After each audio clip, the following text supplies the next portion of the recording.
this or that or all these other things, and probably the number one thing I hear about is the ballot proposal for November about the property taxes. And it's something that a lot of people have been very excited about. Not everyone necessarily has always understood that it goes on the November ballot. It's not just something we can just do in Tallahassee legislatively because of the way Florida's constitution is, but I know people have really been chomping at the bit. But I also understood there were a lot of things that needed to get done, particularly the budget. The legislature has done that budget, and I thank them for getting that done, and so that's sitting on the desk. They'll pass it at the end of the week, and I'll obviously have to act on it, but I think we can say that the total amount of that budget, both in terms of the top line and then what they kind of put in the back of the bill, is roughly in line with what we've spent this year. I think it's about $300 million more. I think it's probably a safe assumption that when I'm done with my veto pen, that it'll be less than current year budget. I think that's probably a safe assumption, but just understand what that means. Next fiscal year, we will be spending less as a state than current fiscal year. Current fiscal year, we're spending less than the year before, and the year before, we spent less than the year before that. How many other places in this country, or in the world for that matter, could actually say that they've reduced spending 4 years in a row? And that's what we're going to be able to say for Florida. And I know that a lot of people are excited to get that budget passed, and I know a lot of legislators have been working very hard on it, so I want to thank them for all that they've done.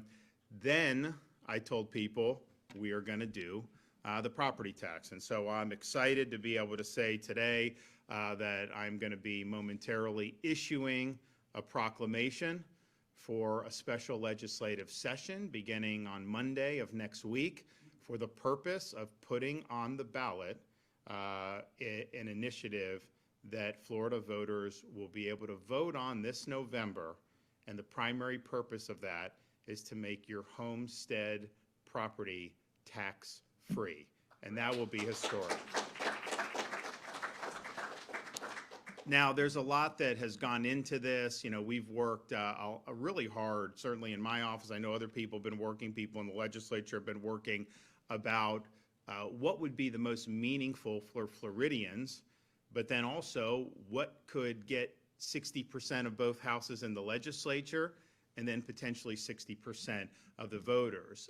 Philosophically, I believe, and I think a lot of people believe, not just conservatives, but I think others believe that taxing something that you own repeatedly, which is a property tax, is the worst way to do taxation, because you have this, you pay all these taxes to acquire that property, and then year after year you're just having to write a check just for the privilege of being able to maintain ownership of something that is supposedly yours. But we're not writing on a blank slate, and if you look in Florida in 2019, and all the property tax revenue is local government, none of it is state. 2019, 7 years ago, they were taking in about $32 billion from property taxes. Now that's homestead residential, which is about a third of all the revenue, non-homestead residential, which is actually more than even the homestead, and then commercial.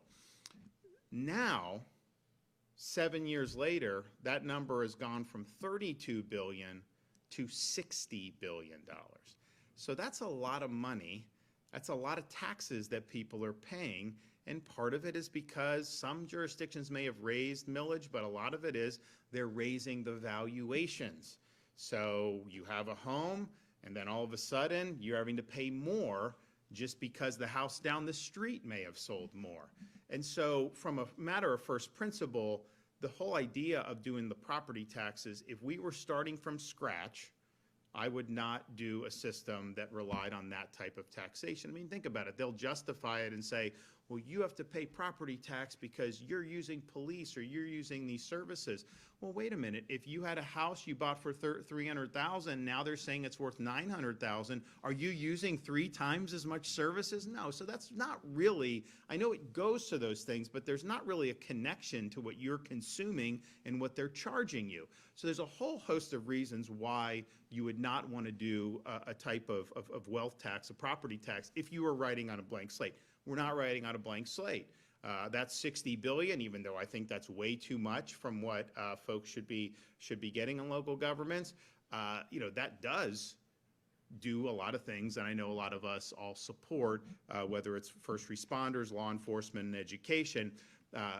Obviously, that's a lot of level, and then they do a lot more with it, too, which I think probably few of us support some of the other things that are done with it. But in order to do something that can get support from the legislature and ultimately, I think, win support of voters, you're not going to be in a situation where you can say every single one of those is just eliminated immediately, because that would be, even though you don't need $60 billion, they'd be like, well, what are you going to do? Are you going to propose new tax? No, that's not what. We need to start standing for taxpayers. For all this time, as we've seen inflation throughout the country, all these different things, it's always the individual, the consumer, the taxpayer that's expected to change things in order to make ends meet. They never expect government to be able to change things so that it can benefit the taxpayers. And so we were not in a situation where we were going to be able to just simply say any property tax on commercial, non-homestead residential. So we've always focused on the homestead portion of it, which again is actually less money than local governments get from residential properties that are not homestead. So that is something that's doable, and it's something that's really, really meaningful. So we've always focused on the homestead, and I know there's people that maybe live here three months a year, and they think that they should be able, to have the property tax too. And in an ideal world, maybe that would be good policy, but where we are now, I want to get something done. I want to make sure people can go and vote for something and then see something that's going to be very, very meaningful in their lives. And the way to do that is to focus on the homestead property owners. Now, I also, people say, well, how are they going to pay for this? How are they going to pay for that? And there's different approaches to this. I reject the idea that a good approach would be for us at the state government to somehow propose new taxes. We can't do that. Taxpayers we're one of the lowest tax states in the country. Certainly at the state level we are, with no income tax and all the other things we've done. I mean, we've done about $10 billion in tax relief since I've been governor. So that was always out of the question, that we are just going to say, okay, I'll give you a property tax, but then you're going to have to do this here or there. That's not, first of all, it's not the state government's role. We don't need any revenue at the state government beyond what we're getting, and we have surplus. So focusing on homestead, I think, is a way to show, look, we think that there's too much revenue going from taxpayers to these local governments. Doesn't mean they don't need anything. Obviously, you got to run services, but all the time the taxpayers having to pay more and more for basically the same level of services that they would have gotten 10 years ago when their property tax bill was a lot less. Now, in order to even do the homestead, it's been clear to us as we've worked this issue over the last year, that this would have to be something that would be phased in if you want to fully eliminate it. And I would do it full turkey. I would do it straight up. I don't think we'd be able to get that support in the legislature, and I don't know that it would necessarily even pass with voters if you did it that way.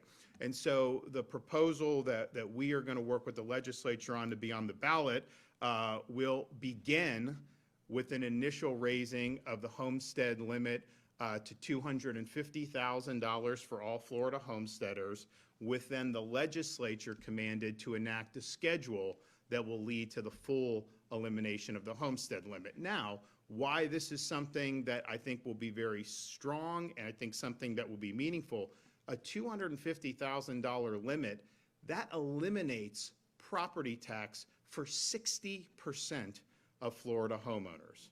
Once you put a schedule in, and this would be something that we'd work with the legislature on after the vote is taken in November if it's successful, when you raise to 500,000 limit, that's 92% of all Florida residents would be tax-free. I think this bottom-up approach is a better approach. There have been some proposals where, every homestead, they take 2/3 off every homestead, or however they do it. And the problem with that, just to me, is, even someone owns a $200,000 house isn't going to have eliminated. They're still going to be paying property tax. Someone has a $200 million home, they're going to get this massive. I'd rather focus on folks who are new homeowners, young people, seniors on fixed income, our middle-class folks. And so this will be really significant. Now, why do it that way? Well, one, you got to pass it. Two, it's a way to be able to make this a smooth transition to where people aren't going to say, oh, you're not going to be able to have money for services. You're going to be able to do it. And I'll talk a little bit about other things we're going to do to ensure that.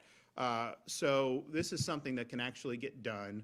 I think it could be meaningful. Right off the bat, 60% do nothing. Everyone else is still getting a massive tax cut. And then pretty soon, you're going to end up having over 90% of Florida homeowners for sure. And then as you go up, obviously you sweep more people in. But that's just something really significant, that 92% of the people in this state who own a home and are homesteaded, would not have property tax just by getting the exemption up to that level. That's something that's really, really meaningful. And those are the people that I really, really want to help. Because we've seen all the things that have been difficult in the economy in terms of the America's inflationary spiral since COVID, and it's tough. And people see all this inflation accumulates in terms of compounding, and so we want to be able to do. So those are the folks I think it's going to really make a difference of. Now, what the proposal will also do is constitutionally say, okay, local governments, you get all this residential property tax from the non-homestead and from the commercial. We'll always say that if you cut property tax, that people aren't going to have police or all this. So here's the thing. That revenue can only be used for schools, for police, for fire, and the core services that we all agree on. It's not going to be allowed to be used on some of the other things that I know are a little bit more divisive in terms of whether they're going to do. So that actually ensures that that money that is being taken, that's still an awful lot. That's still going to be, under this proposal, that'll be more than $50 billion. It'll be over 50, 55 billion, somewhere like that. They're still getting a lot of money, way more than what they got just 7 years ago, tens of billions of dollars more. And obviously, that will phase down from the homestead, but it will also go up as the economy expands, as more people buy second homes and the snowbird. Here's the thing. Tax someone rich. If some billionaire from Brazil is buying us, tax them. Good. That's fine with me. I'm looking out for the Floridians here. But all that revenue that they will be getting will be limited to core services, which I think is really, really good. The other thing is what we don't want is to say, oh, we want to make up revenue, so we're going to just go and hit small businesses. So right now, under current law, they can raise valuations of small businesses by up to 10% each and every year. This proposal cuts that limit in half. They will only be able to do 5%. So that's the strongest protection for small businesses, that we've ever seen. The way I want them getting revenue from businesses is we have a good economy that creates more businesses, not to try to raise taxes on existing businesses, particularly our small businesses. The other thing the proposal will do is it will ensure fairness for Florida residents by putting Floridians first. We know that we are a state that has attracted a lot of migration over the years. I don't think there's ever been a state in the history of the country, if you look at what's happened since COVID, that has seen the amount of income and people flow into this state. There's benefits from that, but I think a lot of people also understand that there can be some tensions with that because of traffic, and so there's a whole host of things that go into that. And so I think one of the things is if we want this to make things more affordable for people, if this passes and everyone can just move here and then claim the no tax, well, that's not going to make it as good for Floridians. And so what this does is it says if you establish residence after this passes, that we can insist on up to 5 years of you paying tax under the old system like all the Floridians have been doing for all these years. Then you can qualify for what we're doing. So I think that's smart to mitigate the potential negative incentives that passing this would be. And I don't want Floridians to go and see this on the ballot and say, oh man, I really would like the property tax relief, but I don't want the entire state of Illinois to empty out into Florida or wherever because of this. That's not going to happen. This is something that's, I think, very smart in terms of how you're structuring this. And again, it allows the legislature to set that schedule going forward. The final key component of this is, like I said, I'm not doing taxes, but I do understand if we do get this enacted, those homestead owners, you're going to be saving huge amounts of money, which was very good. That will mean a loss of that homestead revenue, some of it to start, and eventually it goes for the local governments. So we are creating in this a trust fund in state government that will be able to provide grants to local governments for support for these core services. So I've already said I'll send money to rural. They don't necessarily have the same tax base. In Palm Beach, they're sitting on a gold mine. They've got all this people live there 3 months of the year and they buy $25 million homes. All right, well then that should be your tax base. It shouldn't be people, it shouldn't be the cops and the teachers and the small business owners that are your tax base. But in some of the rural, they don't have necessarily the same luxury. Fine, send them money. Education, we'll send money.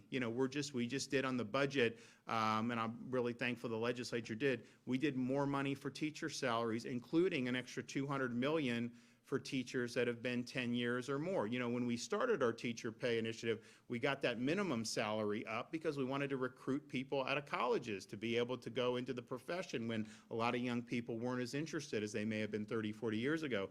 But now this is going to be an extra $200 million for that.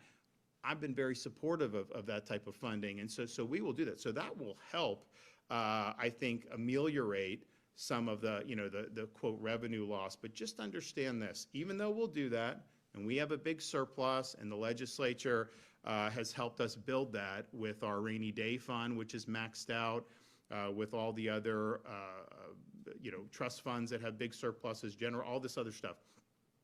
I would much rather use that to help this property tax land than to spend it on something else, or even the tax stuff we do at the state level. As proud as I am of what we've done, we've already done a lot, right? And so there's no tax even close to what would be meaningful for people in Florida than the property tax, which is local. So I would rather take that money and use it for that to make this work than try to figure out, oh, maybe we'll, cut the tax on, like a cell phone bill. Nobody even notices that, right? And honestly, it ends up being kind of a lot of money. We have done some good, but we've made a lot of these things permanent. Back to school tax holiday, permanent. Disaster relief tax holiday, permanent. That's actually year-round for disaster supplies. We did all baby items permanently exempt from tax. Diapers, wipes, cribs, strollers, all that stuff. Conveniently, right after my youngest got out of diapers, we enacted it. My wife, we could have made a lot more money, but but it is what it is. So all that stuff that we're proud of. We're proud of doing the toll relief program for those years that we did it. The legislature wasn't as keen on that in kind of its current iteration, but I thought it was meaningful for people to get the 50% reduction in tolls. We eliminated the business rent tax on small businesses, which is something that's good. And all that is great, and I think it's meaningful, but I'm thinking like, okay, what would be next at the state level to do? And there's nothing that's comparable to helping people, our homeowners, with the property tax burden. That is the best way we can make a meaningful difference in the lives of people, particularly those who are trying to make ends meet. So all that being said, I'm supportive of doing support for the local governments. I think that makes a lot of sense. This is something that's doable, and we ought to do it. So final thing I'll just say is, so they'll come in next week. They'll be, we'll put out kind of the language we've been working on for the ballot summary, and people can look at that. And I know a lot of people have worked hard on this, and I think that it's been good. I think a lot of the people in the legislature have been listening. People were saying, why aren't you doing it? And I never wanted to do it before the budget was done. That was always what we were intending to do. And we've had to go back and forth on things because, when these things appear on the ballot, every word matters in terms of what people think that they're voting on. And so you want to make sure that it's clear. You want to make sure that it's something that pops meaningfully. And there's a whole host of different things for that. But we worked really hard to be able to land at this. I think a lot of people are going to be very excited to have an opportunity to be able to do it. We are going to put out a website where you'll be able to put in your property address and see what you will get. once this is enacted.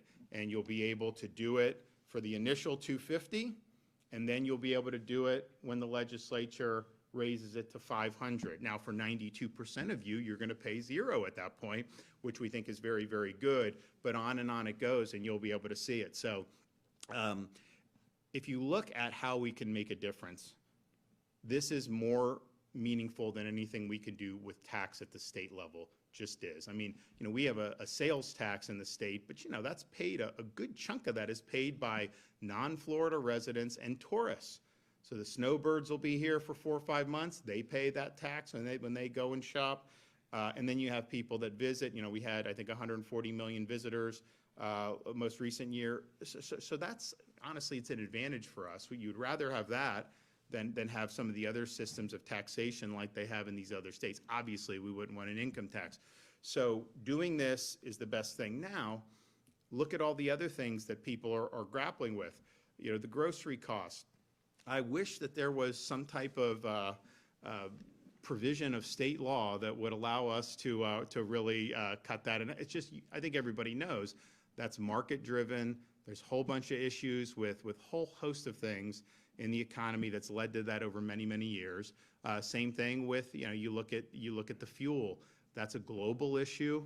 Again, I wish the state government could just say, hey, we're gonna go ahead and do this. I mean, I mentioned that I would sign a suspension of our state fuel tax, but I'd also acknowledge that when we did that last time, fortunately, the gas stations pretty much just raised the price. I think the average person of the 39.40 cents Florida has, I think the average person probably got about 8 cents of that in their pocket, and the rest went to the stations. Well, that's not going to make a meaningful difference right in there.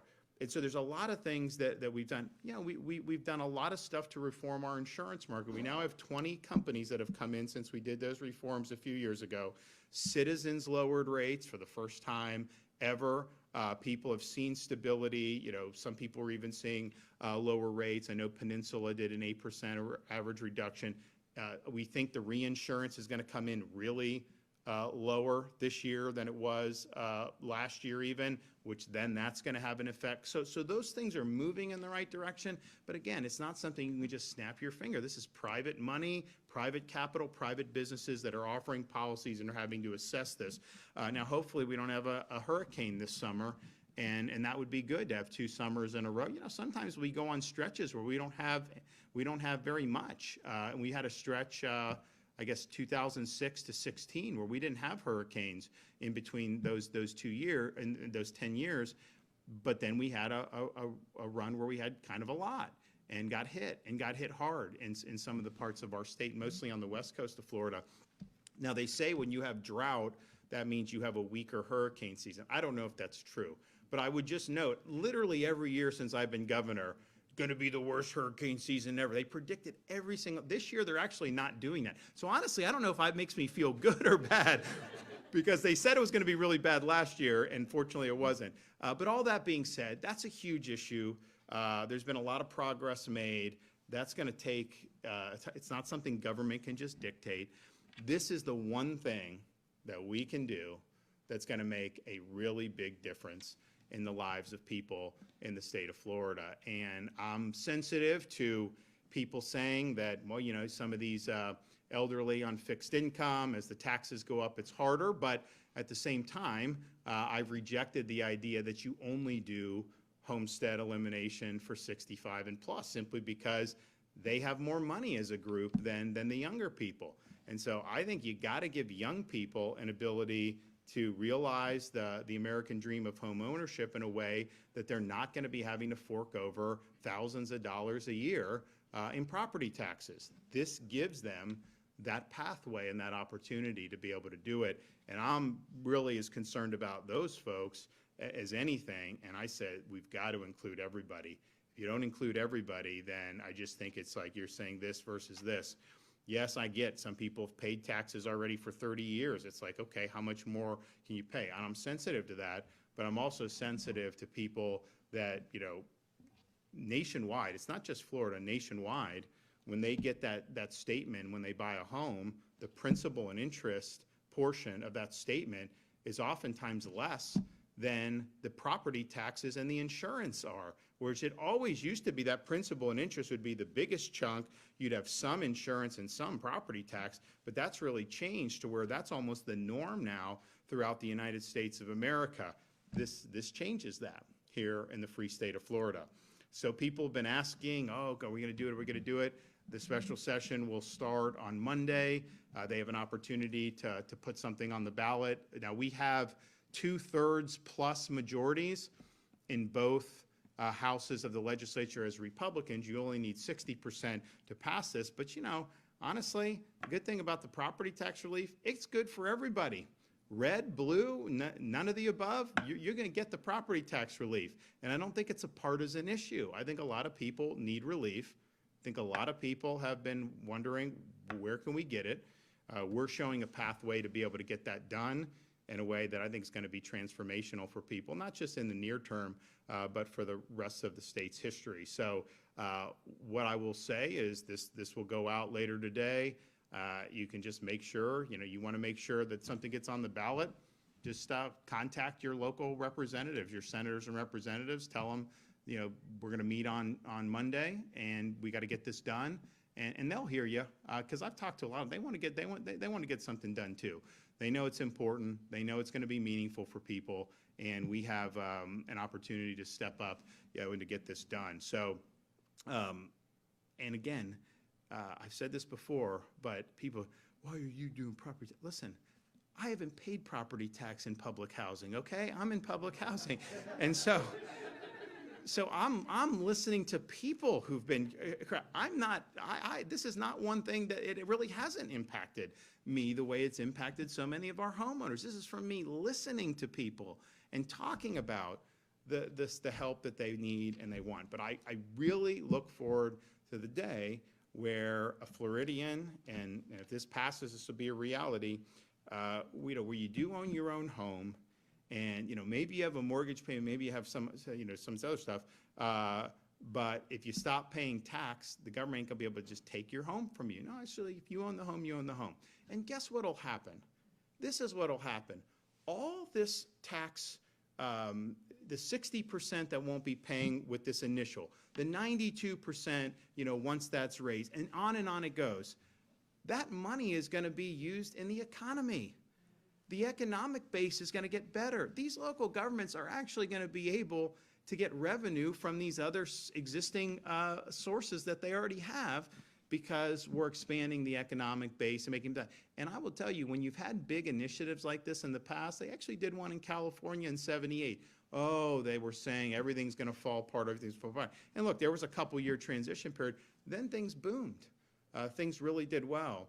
So I think putting this money back in the people's pockets, letting them have that peace of mind that they actually own their own home, that's going to end up redounding to the benefit of local communities all across the free state of Florida. So let's get it done. Now's our chance. Okay, do we have any questions back there? Yeah, Governor, on this plan, regarding the trust fund for local government, is that something that you want the legislature to fill in the details? I mean, could it be only fiscally constrained counties? For how much could they possibly? It'll be something, so once it passes, this will be established.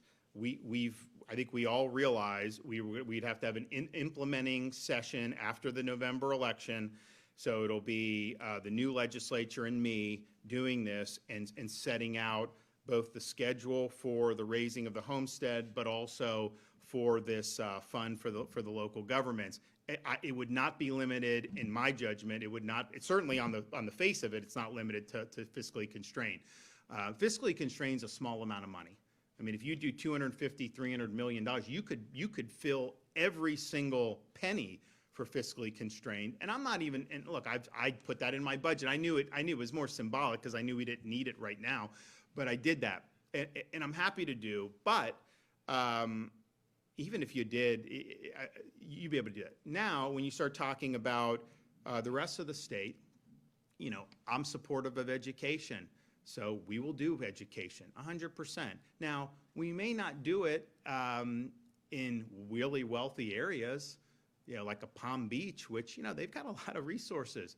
I mean, I run into someone that's moved from New York every other day that buys these very expensive homes. Well, you know, you have an opportunity, I think, as a county to utilize that in a way that's giving your residents, particularly your middle-class residents, a historic sense of relief. But I do anticipate using that to support education, which we've done a lot from the state level anyways. This would obviously be over and above that, which I think is great. And I think it's something that I'm supportive of.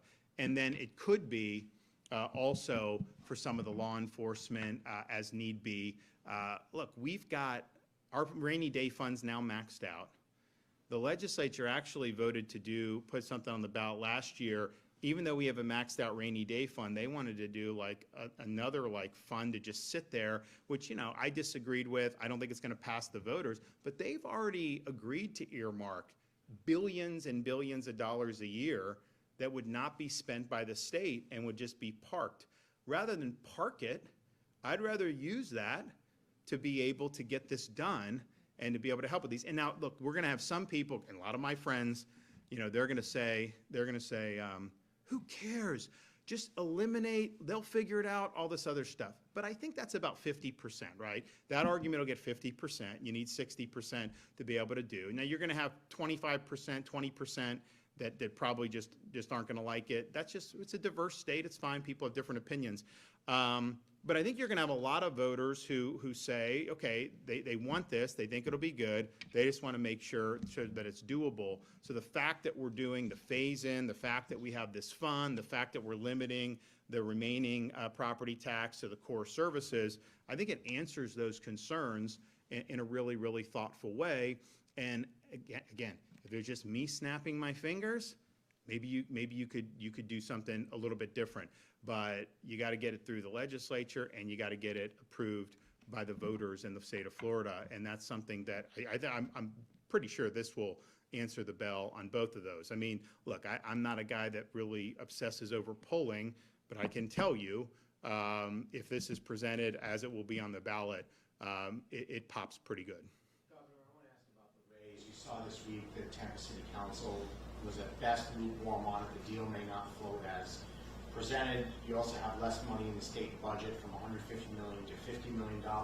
I just want to ask, A, how much are you personally involving yourself in this? And then B, is this deal on thin ice right now? I'm not involved in what the counties and the cities are doing with the raise. I mean, obviously, that's their responsibility to work out an agreement if they can. I think it's in the interest of the community to work out an agreement. I think it's in the interest of Tampa Bay to have the raise remain in Tampa Bay.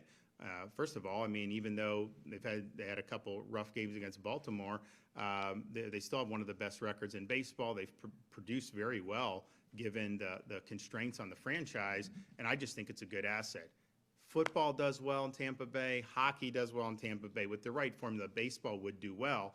So our role has been not necessarily to say, oh, you know, we have state money for a stadium or this or that, because that's just not something we've done since I've been governor. You know, they have the soccer stadium down there with Messi, great facility. You know, we weren't involved. Marlins, we weren't involved. Ray J, all these things over the years. That's not something the state's been involved. They have done some stuff before I was governor on spring training. When that was in the budget in years past, I vetoed that just simply because I can't, like, I'm going to give you here or there. So we've not done that. But what we have done, we did it with the soccer. We'll do it with the Rays is help with the surrounding infrastructure.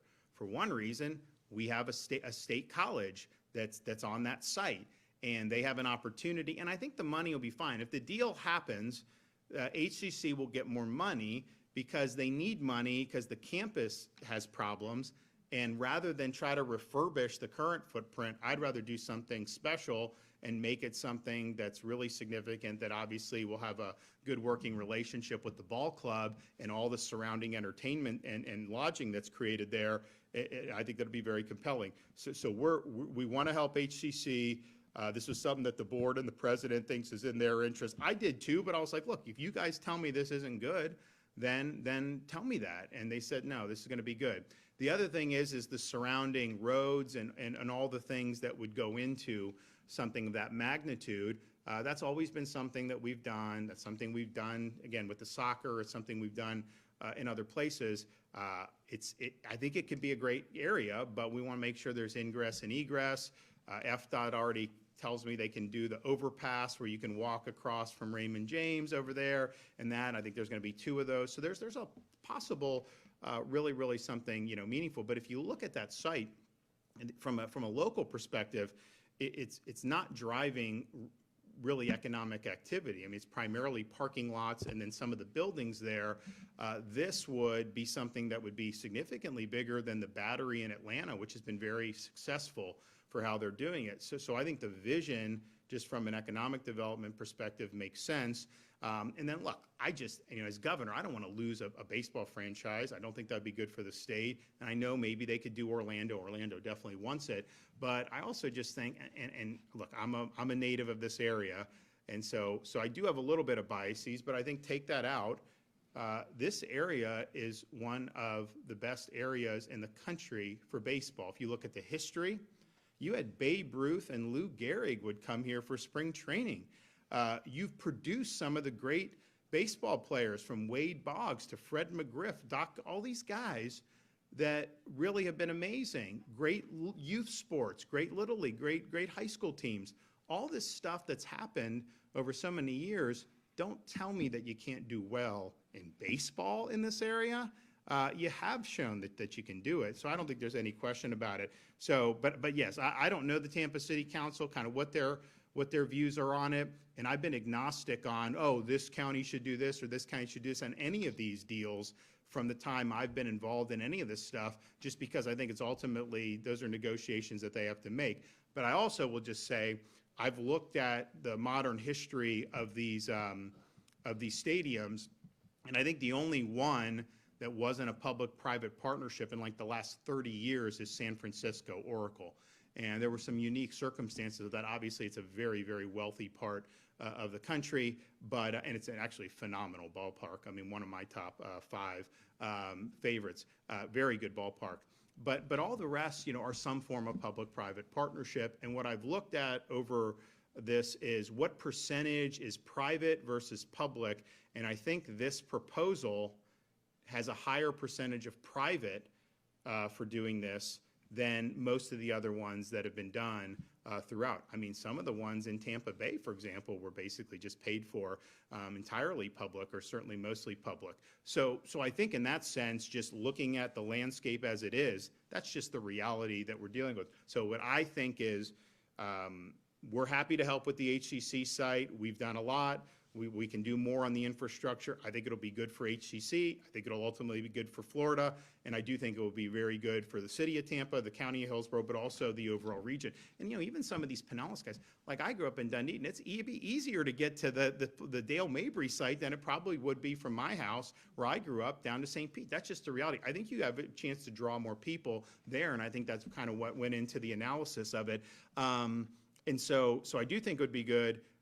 Maybe if they don't want to do it, I know Orlando's ready, willing, and able, but I also think you have Raleigh, Durham, Nashville. I'd hate to see, and those are great cities, but I'd hate to see us fumble a team and have it end up in some of those other areas. And I've talked about the economics of it. I think when you start talking about having retail and then hotels and restaurants and bars and all that area, that transforms that area.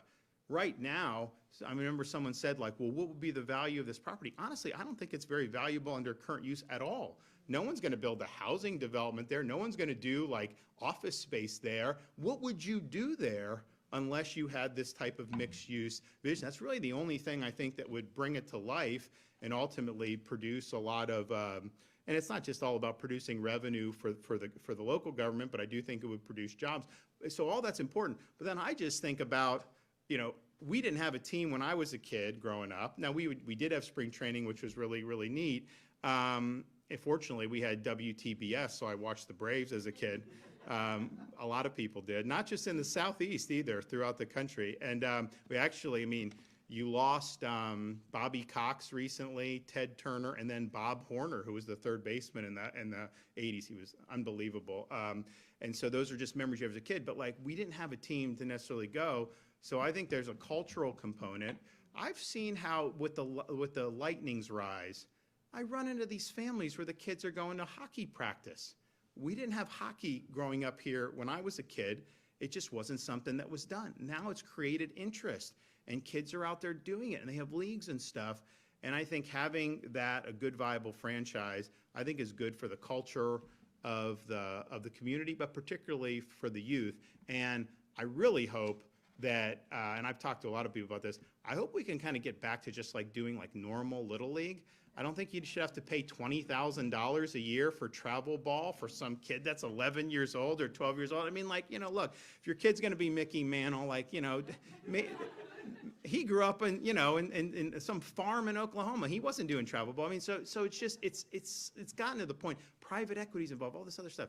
I don't know. I just don't get, you know, why it's gone that way. I think there's value in kind of how it used to be, but I do think that would be another component. But having this be something that families can enjoy and young kids can enjoy, I think really would be meaningful. So this $50 million that was in the budget, I don't think they were ever talking about 150 in the budget for now. I think maybe over time you would do more to spruce up the campus because I think it could be something meaningful. And I'm happy to support it. Now, if somehow they reject the deal and they say they don't want to do a stadium on that site, well, then obviously, you know, I would reevaluate how we would handle our approach at that point. But I still think that they're kind of doing. It doesn't seem like there's a whole lot of disagreement. It seems like it's pretty close relative to the overall thing with everything that's going on. But I'll let them do their thing and make the decisions that they think that they want to do going forward. But I do think it'd be good for Florida to have that franchise remain here. I think this is probably the best formula I've seen for that Dale Mabry site. Again, we're supportive of helping with the surroundings because I think it's good in the best interest of the state to do it. And we actually have some state agencies, our Department of Juvenile Justice facility, they've been trying to get out of there for a long time. They were already scheduled to leave, having nothing to do with this. And then Florida Department of Law Enforcement has a building there. They've wanted to get out for a long time too. We didn't necessarily have it planned, but now that if this project comes to fruition, FDLE will be thankful that they're able to relocate to a different part of Tampa. Yesterday, Citrus County Commissioners, one of them, first of all, they put a moratorium on AI data centers. There's big concern about a site like a Holder. One of the commissioners called for something of a public service commission to kind of govern these AI data centers that would be statewide. They're basically saying this is too big of an issue for them to take on locally. Is something like that something you'd support?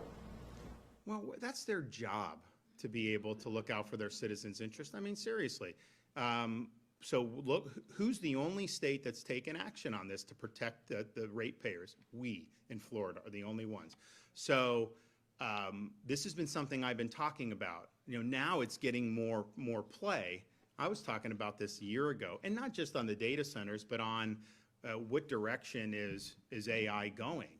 And some of the people that are pushing it, I think, have transhumanist impulses that ultimately is not the way you want technology to interact in society. You want technology to enhance the experience for us as human beings, not to supplant it, not to overtake control, not to have, you know, quote, a mind of their own, not to do things that are going to corrupt the youth. So there's all these different, while there's certainly some benefits from AI, maybe some very, very serious, significant, maybe even path-breaking benefits, there's definitely huge downside. And how we deal with this as a society, and if we're able to create a framework to channel that in the most productive ways possible by eliminating or minimizing the downside risk of this, that's going to be much better off. Now, obviously the downsides, these companies can still make money, right?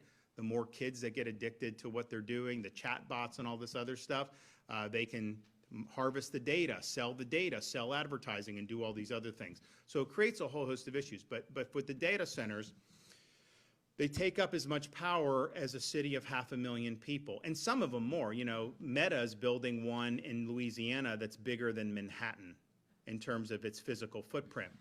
So if you have 500,000 or even more added to the existing grid, that's a double or tripling of supply maybe for a local community or demand. Unless you double or triple the supply, guess what's going to happen? It's going to be more expensive for people. So we passed legislation, at my, prodding, and it wasn't easy to do, because even though they'll go to the White House and say, we pledge not to put this, put the cost onto consumers, we're signing a pledge. Behind the scenes, they were fighting this bill, right? It just was what it was. So I signed the legislation saying you can't do any costs onto ratepayers associated with a hyperscale data center. Now, we don't have any hyperscale data centers in Florida. Sometimes these things get pushed around. There's companies that have had kind of data centers. This hyperscale is really a newer thing over the last couple years, where they're building just these massive, massive footprints. So we're the only state that has those protections in law, so that you're not going to have a data center come and then your rates go up. And the reality is they'll say, oh, no, they produce their own. They don't produce their own. Maybe someday they will, but they're not producing their own, certainly in whole, but even in part. And they try to do some of these other things, but I just don't think the technology's there. So they're going to have to go into the grid. It's not a standalone thing. The other thing I think that's been concerning is, you'll hear people now talk about, oh, these data centers can be like a renaissance, industrial renaissance if you do it. And but I just find it interesting. They're not really proposing these in hollowed out industrial areas. They're proposing them in like farmland and ranch land and places that are kind of our spaces. And so there is kind of like a land grab component to it that I think a lot of people have been concerned about, especially in Florida. I mean, we have a very sensitive ecosystem. We've worked really, really hard at Everglades restoration, what we did with the Caloosahatchee Reservoir and stopping the discharges and all the algae that was going in there. We had to put real money behind that, raising the Tamiami Trail, doing things for Florida springs. You go up north of here, we have some of the best springs in the world right here in our own backyard, and we're really proud of that.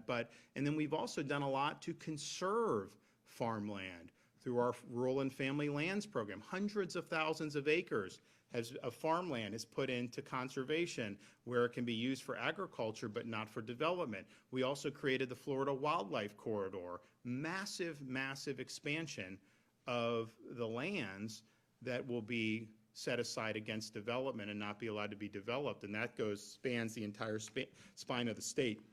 So I do think that issue is something that people are concerned about. And then I just think the broader thing is, and look, if you're running one of these companies, why would you go out and say half the people are going to lose their jobs? I mean, even if that's true, it's like, you wonder why people don't like you?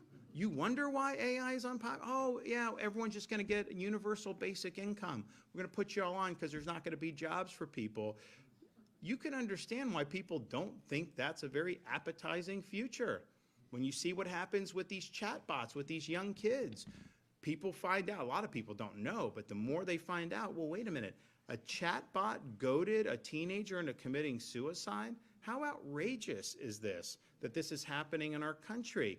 So you have all these different things, and I think the data center has become symbolic of a future that a lot of people don't find appealing. They don't want to, I mean, I know some people are fine to just, take a UBI, but I think most people have aspirations to actually have a job, have a business, do things that are doing it. So I just find it odd, because most technology throughout history, it creates disruption, but a lot of times it opens up new opportunities. So there are jobs that are done today that didn't exist 30 years ago in our economy, partially because of technology, and it's done that. But I just find it, kind of troubling that they would not be making that argument. They're basically just saying, oh yeah, forget it, chronically high unemployment, no future. And that's why these people that go to these college commencements, they start talking about AI, and the students boo them. And I just find that very interesting, because if that was something that they thought was really opening new horizons for them, yeah, they would be cheering, and instead they're booing. And I think it's because of the messaging is saying, hey, get ready to be replaced. We're coming for you. And then you'll even have some of these tech execs will be asked, would it be better for the world if AI replaced humans entirely? Would it be better if the human race just went extinct? And like, rather than say, no, that wouldn't be good, they go, whoa, and they start doing it. It's like, wait a minute, what's going on here? And I think that there's an issue about how is society, even apart from the jobs and the economy and all that stuff, what's this going to do to society? What's it going to do to have a handful of companies that exercise massive amounts of power over our society in ways that we've never seen before in all of human history? What are they going to do with that power? Well, our founding fathers, this is 250 years from the founding of this country, our founding fathers were very clear-eyed about concentrations of power. They knew that those concentrations would be abused because it's endemic to human nature. And so, you may have someone that's an angel in power at some point, but that's not the norm, and you are going to end up having people abuse their power. And that's as true in a massive tech company as it would be if you're doing the reins of government. So these are real profound implications about, okay, are we just a cog in the wheel here? Are these people looking, what do they think of us? Is it kind of like a techno serfdom that we're going towards? What are we doing? I think a lot of people, just by listening to what the people who are touting the technology are talking about, they have those concerns. So it's not at all surprising to me that this stuff is very, very unpopular. Part of it, I think, is because we don't have a good framework right now. I did the special session with the legislature on the maps, but we also added the AI Bill of Rights because I think it's important to have a framework for people in Florida. And the Senate passed it 37-1. Bipartisan, good piece of legislation. The House refused to even debate AI Bill of Rights. They didn't take it up. They said that no one passed it. It's like, look, I don't think that's what the voters want. I think the voters want us tackling issues that are going to help Florida going forward into the future.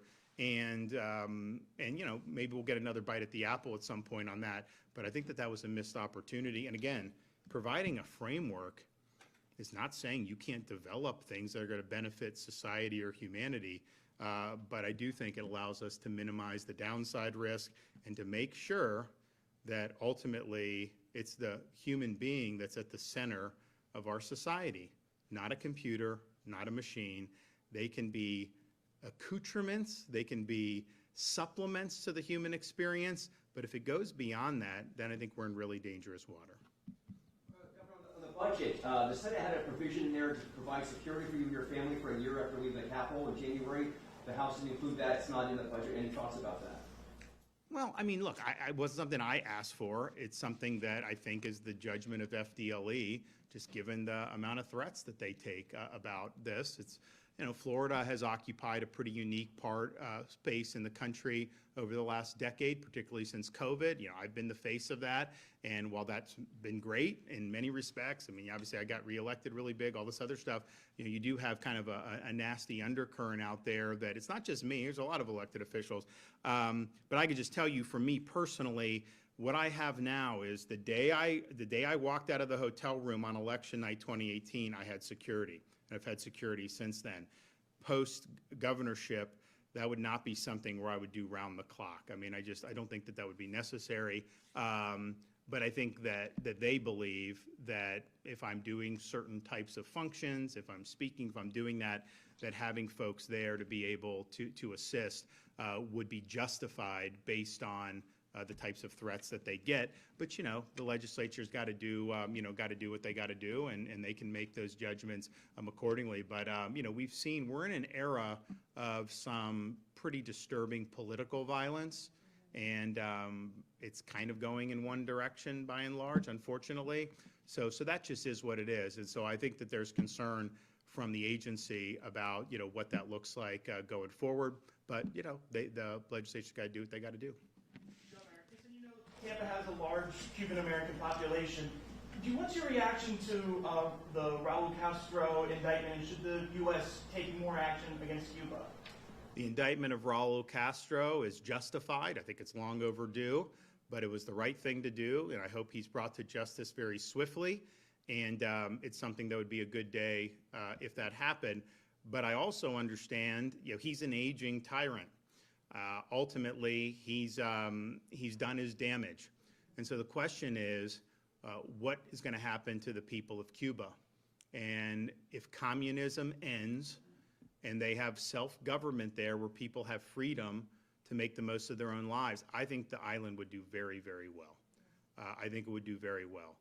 When you have a repressive communist dictatorship, I don't care how talented you are. I don't care. You are not going to be able to realize your God-given potential. The only thing you can do to advance yourself is join the Communist Party and become part of the regime. That's the only way. They live like kings, and everybody else, you think, I mean, look, I have not been in Cuba proper. I've been in Guantanamo Bay, Cuba, not as a detainee, as a military officer.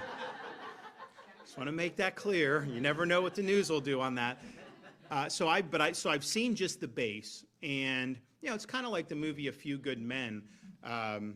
Tom Cruise walks out there, and Jack Nicholson, Colonel Jessup, is sitting there, you know, smoking a cigar. But like, it's just like this breathtaking backdrop, because it's like the commander, the CO's house is right on the water, and that is true in Gitmo. So I've been to kind of what that house was supposed to represent and actually seen that, and this amazing coastline for people that like fishing and boating and snorkeling, all that stuff. I mean, just amazing. So if they had a free country, you would see the island really, really boom. And they've been repressed for decades. I look forward to there being a new day. Now, ultimately, as I've said, I mean, look, I was willing to send internet there back in 21 when Biden abandoned the protesters. We were going to send a hot air balloon over because they shut off the internet. You would have got internet through hot air balloon.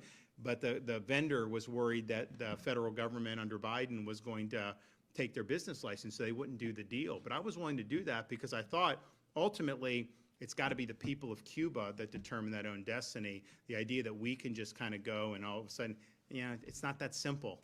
These are very complicated things. But the Raul Castro indictment is welcome news.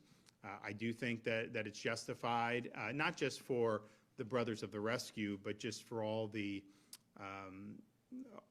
infringements of liberty, stealing people's life's work, political prisoners. I mean, you name it, they've done it. And I know that that's not the only place in the world that unfortunately happens, but in Florida, we just have a lot of people who were personally oppressed by the Cuban dictatorship when Castro took power. And so it's something that is very sensitive here in the state of Florida. And I know a lot of people kind of lost a little hope over the years as it just seemed like, you know, how can this regime stay in power?